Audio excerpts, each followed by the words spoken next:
Praise the Lord. Praise the Lord. God is good all the time, and all the time God is good. Once again, I take this opportunity to welcome each of you from around the world, from around the globe, to our evening program brought to you by Bishop Florence Bege, streaming live from Nairobi, Kenya. I'm the presiding bishop of Free Baptist Churches in Kenya. So God bless you as we go through the book of Ezekiel. I believe you have read. I always like you to read before me. God bless you. God bless you. Once again, share these messages and be also on YouTube. Join me as we pray. Father, in the mighty name of Jesus Christ, I want to thank you so much for this time that you have given us, oh Lord, that my Father, we are going to read your word, oh God. We are in a time, Lord, my Father, where anything can happen anytime. Lord, my Father, I pray that God, as you prepare your church for rapture, oh God of glory, as you prepare your church for the second coming of the Lord Jesus Christ, I pray, Father, that God, you may not find us wanting, but God, that our eyes of understanding may be open. How I pray that these scriptures, that as we go deep in your word, that Lord, it will help us, oh Father, to evaluate our lives and turn away from our wickedness and be able to walk in righteousness. I pray for the nation of Israel. Bless Israel, oh my Father, King of glory. Put a wall of fire around her and bless her. I want to pray for our nation, Kenya, especially for 2022, Lord. May you give us the right leaders, oh my Father. Put them in place, oh God. Right now, Lord, be with our president and give us peace within our borders. I rebuke the spirit of COVID-19 in the name of Jesus Christ. COVID-19, you have no power over God's people. The Lord rebuke you. The blood of Jesus is against you. The Lord rebuke you. You have no power over God's people. You have no power over God's creation. You have no power. Behold, the Bible says, behold, I've given you power and authority to step on serpents and scorpions and over all the power of the enemy, and nothing shall by any means harm you. I thank you, Lord. And now, God, I pray for my viewers. May they be able to understand your word, oh God. In Jesus' name we pray. Amen. Last week, we talked about Egypt being compared with the fallen Assyria. And then I told you that in this chapter, it was written just before the fall of Jerusalem, just about a few months before the fall of Jerusalem, and deals with the ruin of two great empires, that is Egypt and Assyria. And then if these two empires were, after their fall, they were banished to eternal hell, as we shall continue seeing in the scriptures. So here God was warning Egypt to watch out for lest she become like Assyria. In fact, she will become like Assyria. If God was able to take over Assyria, which was so strong, how about Egypt? So God now, he's now talking about Assyria, and he's talking about Assyria as being compared with a tree. He's talking about it using the metaphor of a great tree. That is Assyria. So when we talk of a great tree, it is Assyria. And so today, what are we talking about today? Today we are talking about the splendors, the splendor tree failed God's taste. What is that splendor tree? That is Assyria. So we are reading it from verse 6 to 9, but because this is one block, verse 1 to 9, so allow us to go through very fast, verse 1 to 9. Ezekiel chapter 31, verse 1 to 9. The word of God says, and it came to pass in the 11th year, in the third month, in the first day, I'm reading from the King James, in the first day of the month, that the word of the Lord came unto me, saying, came to Ezekiel, Son of man, speak unto Pharaoh king of Egypt, and unto his multitude, who are you like in thy greatness? So God decided now to compare, to talk about Assyria, which was greater before than Egypt. But where is she? She's down. Behold, the Assyrian was a cedar in Lebanon, with fair branches, and with a shadowing shroud, and of an high stature, and his top was among the thick boughs. The waters made him great.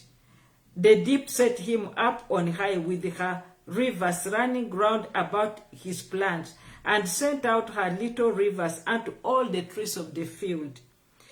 Verse 5, therefore his height was exalted above all the trees of the field, and his booth were multiplied, and his branches became long because of the multitude of the waters when he shot forth. Verse 6. All the fowls, now we are starting from here, all the fowls of heaven made their nest in his booth, and under his branches did all the beasts of the field bring forth their young, and under his shadow dwelt all great nations. Thus was he fair in his greatness, in the length of his branches, for his root was by great waters. The cedars in the garden of God could not hide him. The fir trees were not like his booth, and the chestnut trees were not like his branches. Nor any tree in the garden of God was like unto him in his beauty. Verse 9. I have made him fair by the multitude of his branches, so that all the trees of Eden that were in the garden of God envied him. This chapter, chapter 31, Isaiah chapter 5, and Psalms 80, they really talk extensively about the garden, the Garden of Eden. So these three chapters, Ezekiel chapter 31, Isaiah chapter 5, and Psalms 80. That is why really they talk much about Eden. So now when we talk about the splendor tree filled God stays, we are now talking about Isaiah. I mean about Assyria. Now verse 4, chapter 5, chapter 31, verse 4, which we saw last time, he talked about the waters. These waters, it talks about, we said it could have been, the waters could mean nations, because when you go to the book of Revelation, he talks about waters. Chapter 17 talks about the waters. The waters simply means nations. So these nations, they could have contributed to the greatness of Assyria. And I told you how Babylon was becoming great, because they conquer nations, and then from there those nations work under, they rule over those nations, and so it became greater and greater. And then verse 5, he's talking about exaltation. Therefore his height was exalted above all the trees. So this exaltation was enjoyed because of the supremacy of Assyria, of the Assyrian Empire. Why? Moreover, this supremacy was gained through terror. You know, they were very oppressive. Assyria was very oppressive. He used to force brutality, terror, to make these nations to be submissive to him.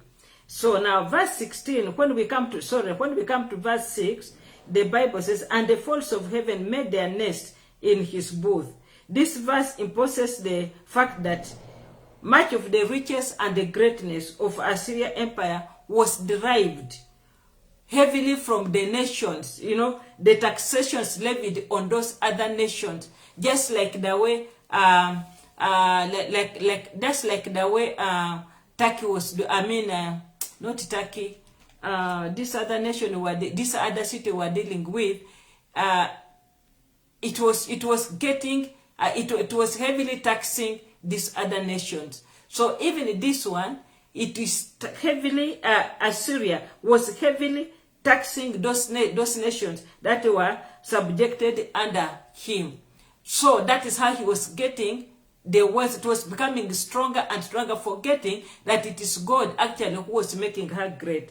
Now let us go to this nation. Let us talk about this beauty that God is talking about. She became very strong. The Bible says again, verse 6, and all the fowls of heaven made their nest in his booth, and under his branches did all the beasts of the field bring forth their young, and under his shadow dwelt all the great nations. So you can see, she was strong, because she was put in the garden of God among the trees. That means that these are nations. These are nations which were under her, but God had really made her to come out very, very strongly. And she was compared to a cedar tree. The cedar, we said, that's the strongest tree in Lebanon. They were grown around water. They were being watered by God himself, the cedars. So let's look at a few scriptures. We go to Ezekiel chapter 17.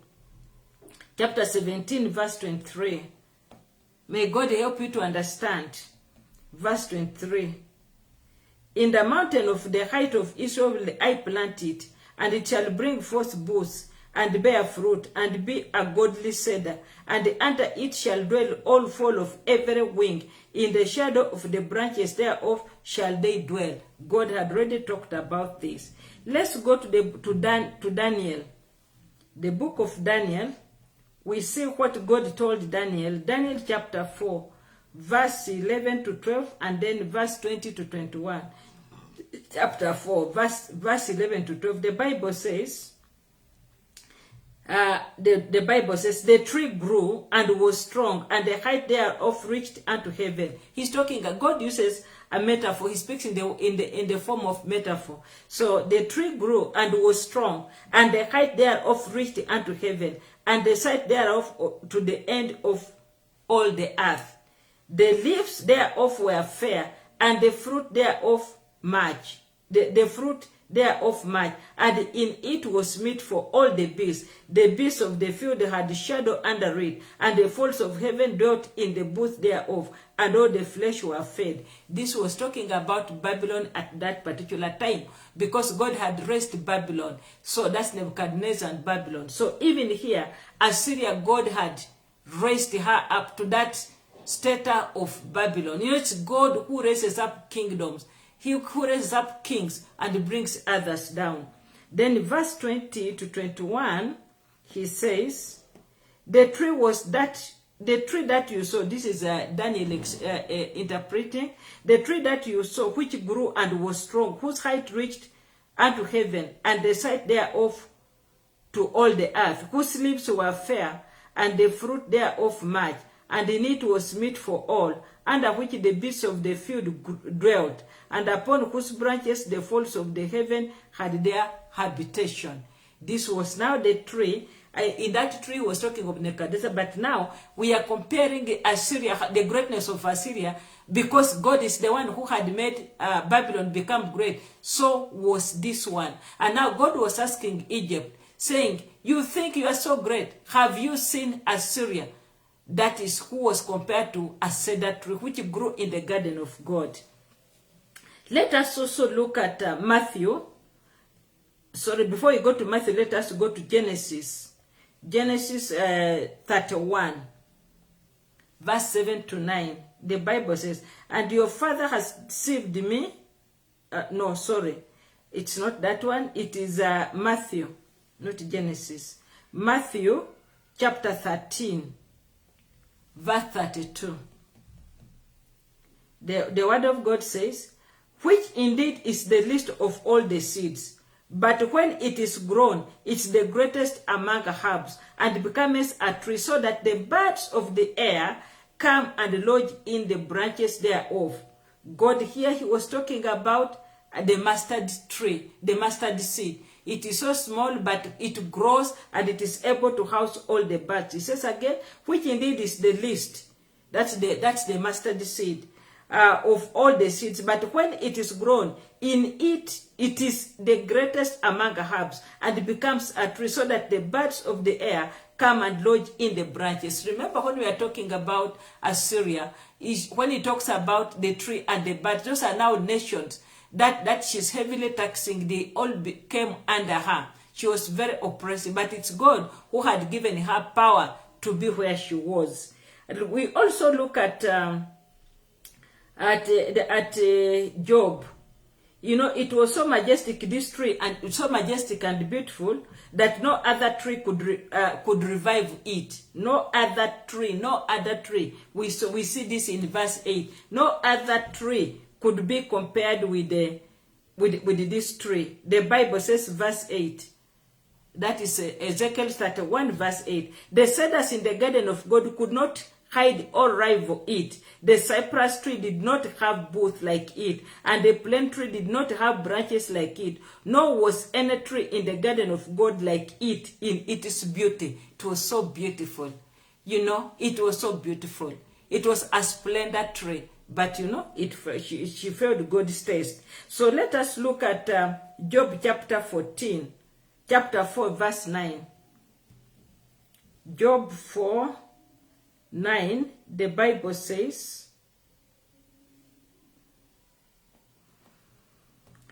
Job 4:9. By the blast of God they perish, and by the breath of his nostril they are consumed. Though that truth is so great, but by the blast of God they perish, and the breath of his nostril they are no more.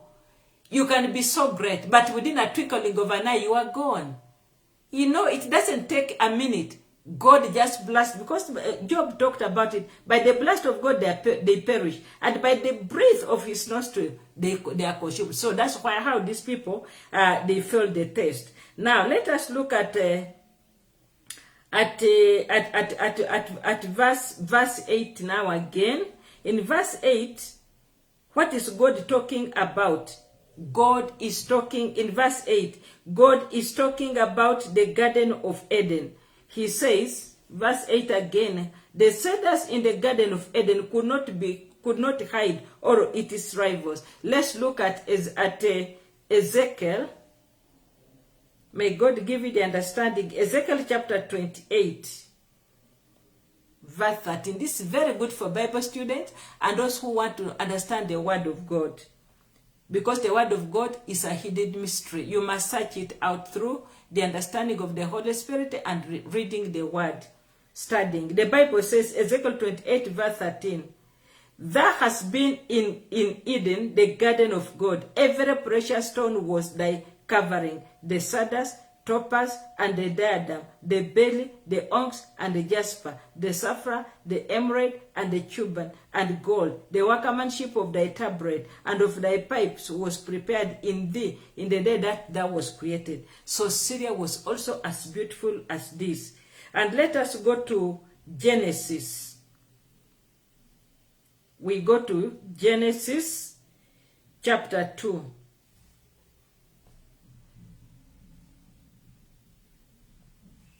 Chapter 2 verse 8 and 9, the Bible says, and the Lord God planted a garden eastward in Eden, and there he put the man whom he had formed. Verse 9, and out of the ground made the Lord God to grow every tree that is pleasant to the sight and good for food, the tree of life also in the midst of the garden of the tree of knowledge.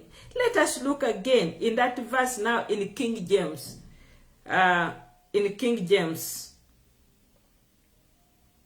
King James, Ezekiel 31, verse 8.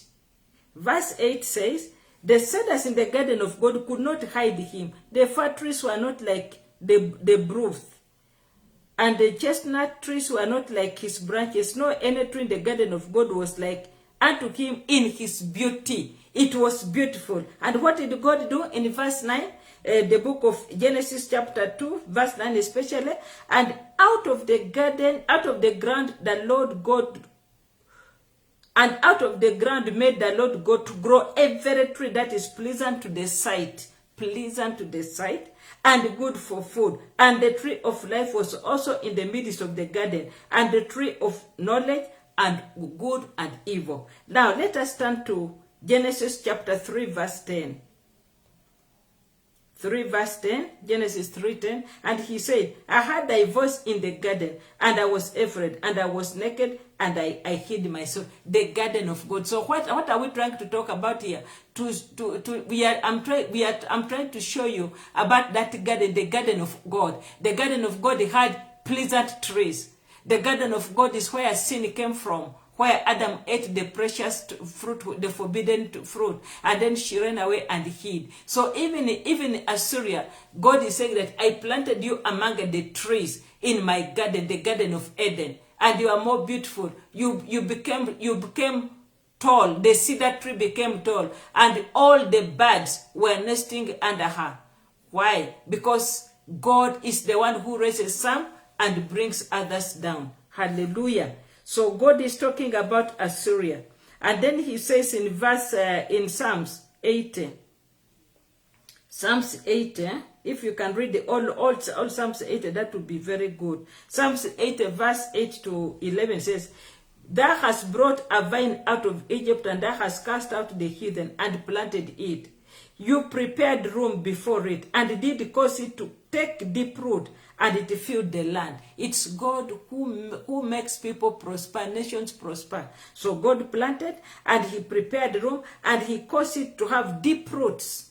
And he filled the land, and it filled the land. And the hills were covered with the shadow of it, and the booth thereof were like the godly cedars. You see, the goodly cedars, not godly, goodly cedars. So God planted this tree, and it took root. It filled the land. That was Assyria at that particular time. Remember, we are talking about two great empires. That's the empire of Egypt, the Egyptian empire, and the Assyrian empire. So God is letting Egypt, he's narrating how beautiful, all the strength and the greatness of the tree of Assyria. It was great. It was a splendor. It had a lot of strength. It was great. It was beautiful. But what happened to the end? It was brought down. So God is telling her, you are nothing. You are nothing. You know, when they talk about ladies, they always say, the beautiful ones are not yet born. Today she's beautiful, tomorrow she's nowhere. Just like a flower. It's very beautiful in the morning, by evening it has already withered. So is riches. They don't last forever. Now God talks about verse 9. He says, I have made him fair by the multitude of the branches. Today we are just talking about the greatness. How God had made this Assyrian tree very strong. I have made him fair. Now again he's saying, I've made him fair by the multitude of his branches. Now when he says, I made him fair, now him, now that is a person. Hallelujah, that's a person. And there's a place where he talks about, where he mentions the tree, and then he talks about the nations. So it means that God actually is referring to nations, but you know, he's talking in a metaphor language. So, verse 9, he says, I've made him fair by the multitude of his branches, so that all the trees of Eden that were in the garden of God envied him. This one really took me by surprise. All the trees, he made him so pretty, so fair, that all the trees in the garden envied him, including God's people, that is Israel. They also envied. They wanted to be like the Assyrian. How many times have we seen believers? We want to live salvation. We envy the world, not forgetting that we have the God, that we have God whom we can look at, but we want to go and look at the world. We look at the secular musicians. We want to be like them. We want to see what the world, the people, the things that they get. We also want to be like them. So this was also actually a trap for the children of God, because all the other nations were envying the tree of Assyria. But now, according to them, according to Pharaoh, all these nations envied, including Egypt. So Assyria was very great, but before God, it was not. So let us look at Isaiah 55:53. It really surprised me that even the children of God were envying this tree. Isaiah 53 verse 3 says, he is despised and rejected of men, a man of sorrow, and acquainted with grief, and we hid, as it were, our faces from him. He was despised and esteemed not. Verse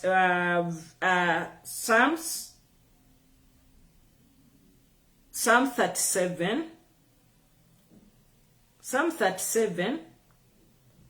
verse 35 to 36, the word of God says, Psalm 37, verse 35 to 36. The Bible says, I have seen the wicked. You know, Assyria was flourishing. She was a splendor among the nations, among the trees of the forest. The cedar had grown strong, tall. All the birds and the animals were getting shelter under it. But the Bible says, I have seen the wicked in great power. Watch that. I've seen the wicked in great power and spreading himself like a green bay tree. That was Assyria. Verse 36, yet he passed away, and lo, he was not. Yeah, I sought him, but he could not be found. Tomorrow we shall be seeing the fate of Assyria. I have seen the wicked in great power and spreading himself like a green bay Yet he passed away, and lo, he was not. Yet I sought him, but he could not be found. That is Assyria. Let us look at Genesis chapter 13, verse 10. Genesis 13, verse 10. And Lot lifted up his eyes. You see the other one in Genesis, the tree was looking, the wicked was placing like a tree. But when the psalmist passed by next time, he was no more. Now look at Genesis chapter 13, verse 10. And Lot lifted up his eyes and beheld all the plain of Jordan, and it was well watered everywhere. That's how the wicked look. They look well watered. The plains of Jordan. Lot looked. It was well watered everywhere before the Lord destroyed Sodom and Gomorrah, even as the garden of the Lord, like the land of Egypt, as the Carmel unto Zoar. You know, it looked very well watered, but little did he know that inside there was a lot of wickedness. This was before the Lord destroyed Sodom and Gomorrah. So Assyria also looked like the plains of Jordan, which were well watered. That tree was well watered before the Lord destroyed it. Here, before the Lord destroyed Sodom and Gomorrah, even as the garden of the Lord, the garden of the Lord, like the land of Egypt, as the Carmel unto Zoar. God destroyed all of them. So do not envy the wicked. Hallelujah. Let us look at Genesis 2. Genesis 2, 8 and 9 again. And the Lord God planted a garden eastward in Eden, and there he put the man whom he had formed. And out of the ground made the Lord to grow every tree that is pleasant to the sight and good for food, and the tree of life also in the midst of the garden, and the tree of knowledge of good and evil. It is God who causes growth. God is the one who causes growth. So God planted, and these things looked very nice in the eyes of God. Now, when it surprised me when I saw that even the children of God were envying this tree in the garden of God. In other words, they were envying Assyria. And so when I was looking at it, I remembered what David said, and all of us are victims of this. Many Christians, not even many, all of us in one way or another, one time or another, we want to be like those people. We want to be like our neighbors. Children want to be like their neighbors. Children who are born in Christian families. They wonder, why can't daddy and mommy have this and that? We always think that grass is better, is greener on the other side of the fence. So David also went through the same problem, and I'll go very fast in the book of Psalms. The book of Psalm 73. The word of God says, I'll go very fast. Psalm 73.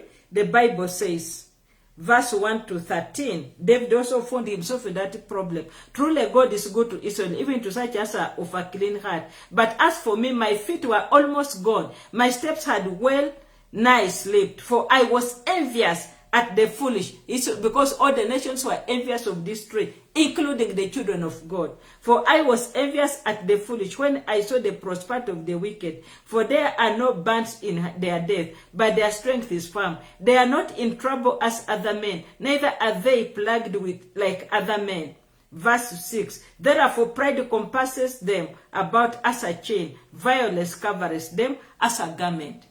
Their eyes stand out with fatness. They have more than heart could wish. They are corrupt and speak wickedly concerning oppression. They speak loftfully. They set their mouth against the heavens, and their tongue walketh through the earth.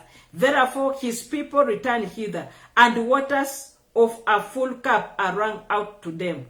And they say, how does God know? Is there knowledge in the Most High God? Behold, these are the ungodly who prosper in the world, and they increase in their riches. These are the wicked who prosper. David also at one particular time he was envious of the wicked, just like that the children of Israel were also envious of the cedar tree, that is the Assyrians. Though all the other nations were looking at it, but even this one were also envious. And brethren, we have found ourselves in such situation. David found himself in such situation until one day he went into the house of God. If you read the chapter, he went into the house of God and he discovered the end of the wicked. This is what we shall be looking at tomorrow. The end of the wicked. What is the end of the wicked? How did the wicked end? Brethren, do not envy non-believers. As we have seen in chapter 37, they are like a tree. You wake up in the morning, it is flourishing. You pass there the next time, he's no more. Like for example, Idi Amin, the former president of Uganda. He was calling himself General Amin, I don't know, the president of Africa or whatever. But within no time, he was no more. Look at the wicked.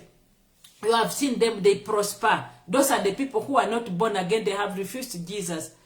So they prosper. But within no time, they are nowhere. But for the righteous, the Bible says that look at the end of the righteous. The righteous, they stand firm. They stand firm. They prosper. Though our beginning is small, so great will our ending be. So what God is telling Egypt, because both of them are wicked, he says, who are you? You are talking about your greatness. Look at your friend Assyria. Once upon she was like this, and God used Assyria because Egypt understood Assyria. She knew Assyria, and she understood her downfall. So God was telling Assyria, he was telling Egypt, it won't be too long. Just like the way Assyria ended, even your empire will also go the same way. Unless you repent. You know, God wants all of us to turn back to him. And when we look at the book of Ezekiel, God does all this so that they may know that he is God. So tomorrow we want to see the end of Assyria. How did it go? Did he continue flourishing? Because God has told us about his splendor, the splendor of the tree. But you see, today we have said it failed God's test. It was so splendorous, but at the end of it, it is failing God's test. Hallelujah. So I'd like you to read from verse 10 tomorrow. Please read the whole chapter so that you can get it properly. May God bless you and keep you. May the Lord shine his face upon you and be gracious unto you. May the Lord lift up his countenance upon you and give you peace. May he bless you as you go out and as you come in. May you be the head and not the tail, the top and not the bottom. From now henceforth, in Jesus' name I pray. Amen and amen. God bless you. God bless you. See you tomorrow, God willing. Thank you.